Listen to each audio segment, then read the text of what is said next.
Welcome to On the Water Television. I'm Gene Burke, editor of On the Water magazine. 3 miles south of Martha's Vineyard lies Nomans Land Island. Only 1.5 miles wide and a mile long, encompassing 640 acres, the island today is administered by the U.S. Fish and Wildlife Service as a refuge for migratory birds, and no visitors are allowed ashore. But the history of the island is long and rich. Local Native American legends say that it was once connected to the Vineyard, and many historians believe that Nomans was originally named Martha's Vineyard by explorer Bartholomew Gosnold before the much larger island nearby received that name. Over the 400 years since Gosnold sailed along its shores, Nomans has been the home to fishermen and sheep herders, and its shores have been a refuge for shipwrecked sailors, bootleggers during Prohibition, and some say pirates stashed their loot somewhere along the island. In the early part of the 20th century, an exclusive wing shooting club existed, and the freshwater pond near it was stocked with trout. But everything changed on Nomans just after World War II, when the federal government took the island by eminent domain. The inhabitants were relocated, and for the next 4 decades it was used as a practice bombing range by planes from nearby naval air bases. Then in the 1990s, it was given to the Fish and Wildlife Service after a lengthy cleanup, and today it is returning to the wild, beautiful place it once was. From the angler's perspective, Nomans has been a place of mystery and whispered references. Huge stripers and bluefish were said to be among the rocks and in the rips. Even today, few fish its waters because of the long run required from ports along the south coast of the mainland, and the vineyarders who go there aren't likely to say much about what they find. That's why On the Water's Chris Megan and Neal Larsson wanted to explore the shores of Nomans and learn if the rumors were true. Let's join them now as they cast eels for striped bass and whatever else might come their way along the desolate and beautiful Nomans Land Island. Welcome to Nomans, land of big fish. We're just setting up here, trying to get the cameras ready. I figured I'd drop a line in while we were doing that, and lo and behold, we're hooked into something big and different. This fish turned out to be an Atlantic torpedo ray. These fish can generate up to 220 volts of electricity to stun their prey or send an unknowing angler to the deck of the boat. We cautiously landed this massive ray that must have gone at least 40 pounds. Luckily for us, the business end of the ray is in the head and not the tail. There we go. See you later, little buddy. Catching a fish this big on the first cast got me excited about the rumored giant striped bass that lurk in these same waters.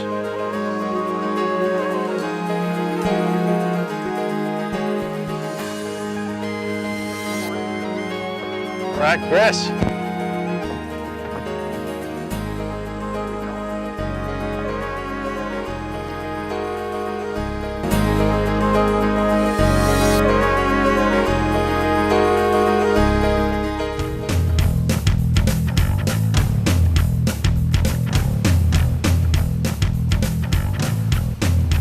Captain Twice Tougas has been fishing the waters around Nomans for years, and he's learned that the most productive areas are around the 13 and 20-foot shelves that follow the contour of the island. One of, if not the most productive method for targeting big bass is eels, and today would be throwing unweighted eels on light tackle. Righty. Okay. Now you want us to cast it? I'm going to hold it until we move in. Yeah, definitely. I'm going to get us there as quick as we can to keep these eels fresh.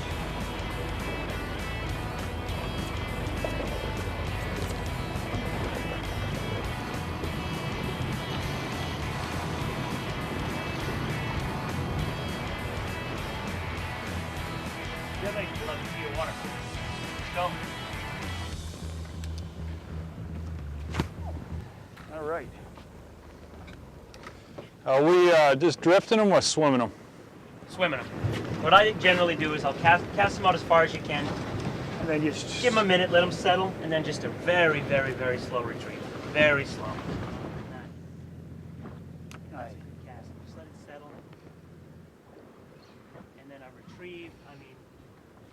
as you can retrieve it.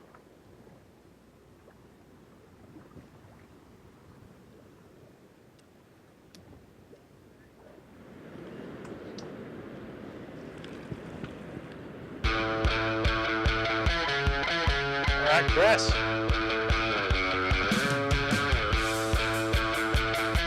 Nice fish. Slinging eels to big bass down along the Elizabeth Islands or out towards Nomans has to be one of my favorite ways to fish. And using light tackle on first cast, we were into a big fish right from the get-go. Light tackle bass. Got him. That's a good fish right there, Chris. With the big fish on the run and using such light tackle, it wasn't long before we had to fire up the boat and chase down this fish. Land a big fish.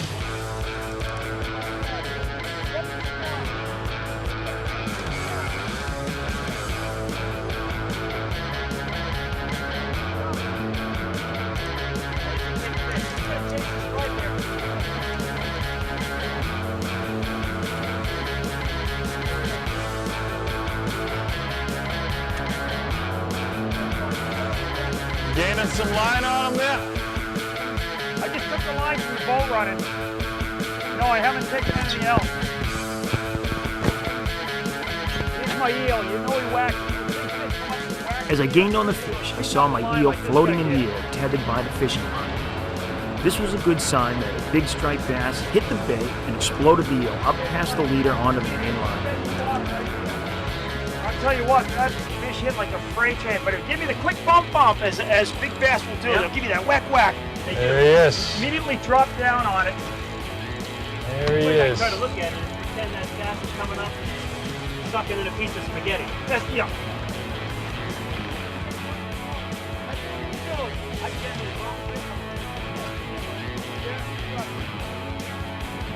That's a good fish, Chris. Woo! Nice shoulders on Nice that job. I got his shoulders, I got his head broken. You got him, Cap? Nice job. Boy, Wow. I love that. one. It's Nomans Land a big fish. Let me get him out of here without damaging him. We don't. I'll tell you what, we just moved in and you said we were coming across what, about a 20-foot ledge? We came right up on that 20-foot ledge. Exactly. Absolutely beautiful fish. When these guys want to eat, they're going to come up. You can dip that rod, you can do whatever you want, but when they really want to eat like this guy did, he just hit it and took off. He did, and he did a great job. He took it just enough. We had the hook just inside the mouth. It was easy to get out and get him back in the water, and he'll, believe it or not, get bigger. Well, what we're going to do is we're going to go ahead and release this fish. We're just on the backside of Nomans Island in here. Beautiful location. Tides just seems to be picking up hopefully a little bit here. Let's get this guy back in. Want to throw the boat around and we'll swim him. Exactly. All right. You got him? I got him. What do you figure he goes about? That is 31 pounds. 30 pounds. What I was going to say, about 30 pounds. Clamp down a little bit.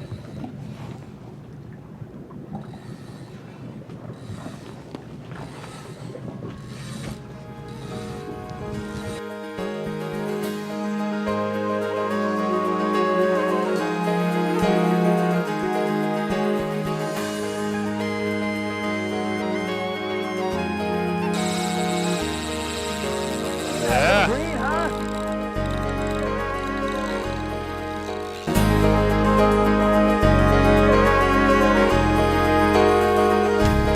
Yup. Just watch those buoys, Neil. Yeah.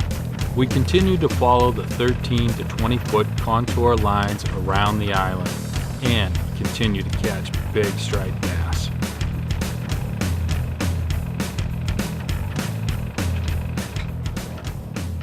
I don't know if I did it. I think you hit him. Is he on? Seems like, yeah. There he is. I think here we go. Well, he came straight at the boat on that one. You know, I felt the take. I gave him a couple seconds and he just came straight at the boat. I was reeling like a big dog. You try to keep up with him. Yes. Right in that same class there.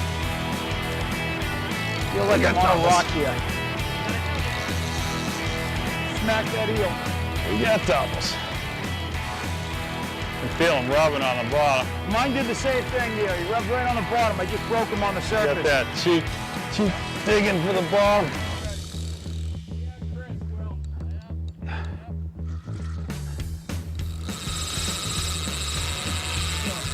Yeah. Green, huh?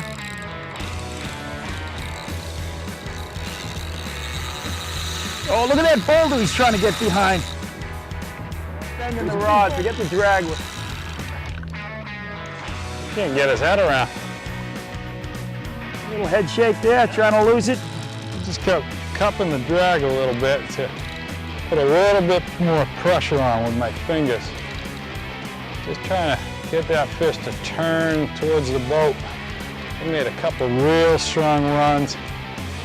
And using your fingers, you can get a feel for how much tension you can keep on that line without it popping on you. Look at that big tail, huh? Yep, I'm gonna walk it right down to you.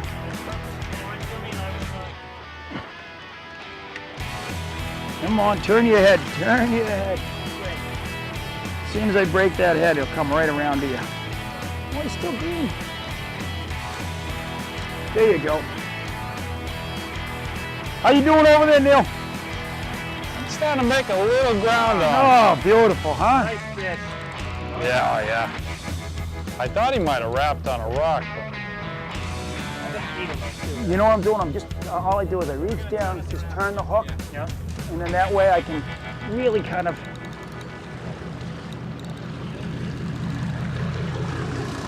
Right there, guys. Hey guys, if you're out there and you're fishing and you pick up a decent fish and you want something for the table, the one you want to look for is a 28-inch fish. It'll give you plenty of meat for the table. And these bigger fish like this, let them go. Yeah, the bigger fish can produce a lot more eggs, so let them go and they'll make more fish for us. Take a picture of your trophy and let them back in the water. Let's get this guy back in, and we're gonna vent him, and we'll go ahead and see if we can land nails on the other. On this. boulder right there. Just Yep, I think we're going in the right direction. This guy's still very green. coming your way. Right here. He's gonna come up right here. Thanks. Yeah, you go through there. There he is. He's got some beef. Yeah. Up there. All right, here we go. He's coming up now. There he comes. That's a nice fish.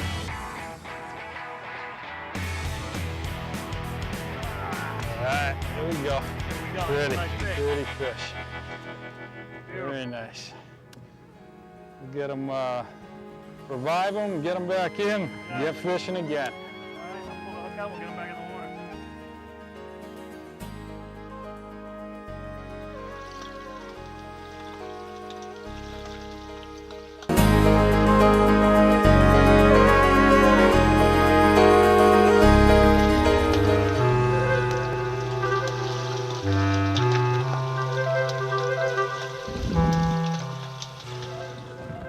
Another on the water moment.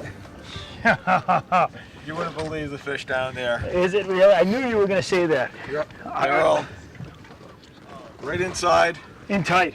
in tight, not too tight. They're on the area where the wash creating a little bit of turbulence, and not really right where the white water would be, but just on the outside, hot pan bottom. They just come in waves.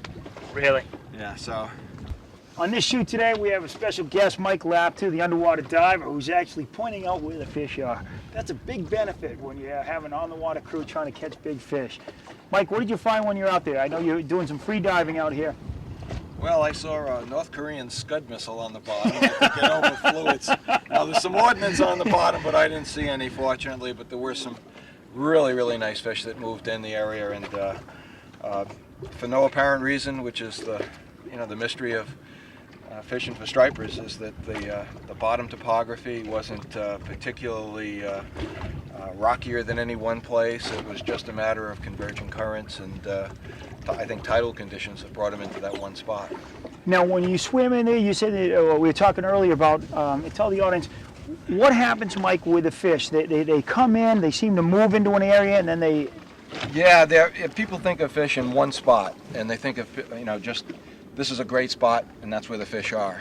But it's where they might be at any given time. They're on the move. It's a place that they may come into, and at a certain stage of tide, mill around, look for food, and then move on. So it can be either the greatest spot or it can be the worst spot. Worst spot, depending on when you catch that spot. It's really, it's... But have you noticed in your years of diving, when you stay in that one location, the fish have a pattern where they come back around and they'll make a, or do you find that, hey, geez, in the half an hour that I was there, they pushed on and they're on? They usually push on and they're gone. And they're gone. Yeah, and a lot of that is, it's hard to really say because, my mere presence in the water is going to put the fish off. Them up. So, but great spot, great visibility. And it's great to see them just materialize. So I look forward to sharing it with the audience. Oh, here we go. Oh, way back! Oh, it's a bloopers. He's still right there. Come on, finish. Oh, he just turned up. That was a bass. Oh, yeah, he came back for it. You see him come right to the surface? Yep. I tried to cross his eyes because I thought it was a bluefish at first because we just got bit off on a big bluefish. And Neal had one on there earlier. I wanted to see if I could slide in and take his fish. And that's what looks like what happened. Thanks, Chris.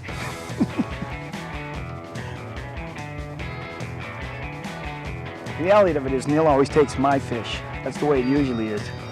So anytime you get a chance to get them back, gotta love it. Look at the one behind it, right behind it, 3 behind it, 2 behind it.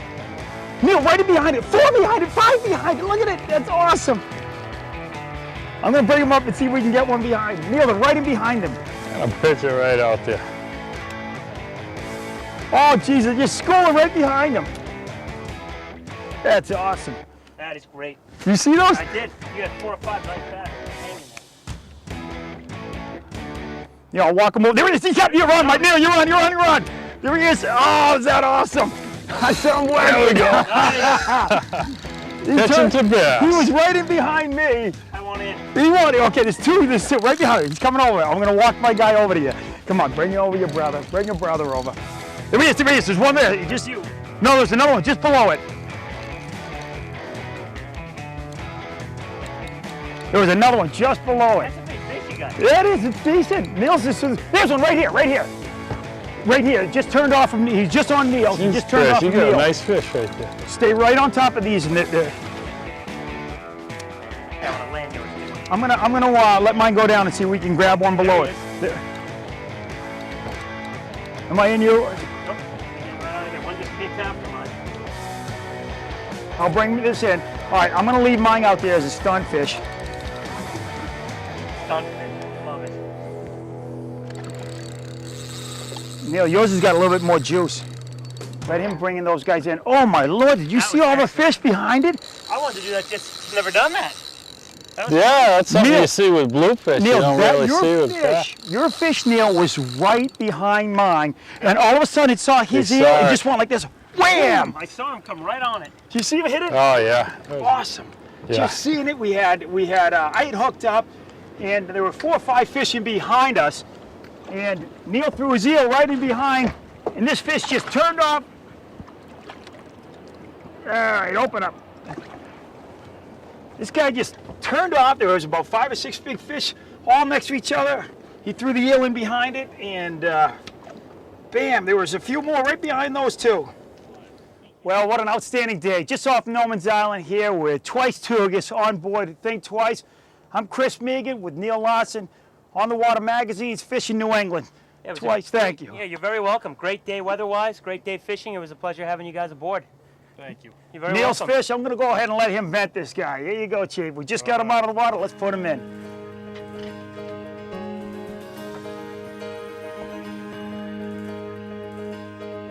Thanks for watching today's episode of On the Water Television. I'm Gene Burke, editor of On the Water Magazine. We hope you'll visit our website, onthewater.com, and pick up the latest issue of On the Water Magazine. We hope all your fishing is wonderful and that your next fish is your fish of a lifetime. Today's show is brought to you by Lowrance. We lead, we find, you win.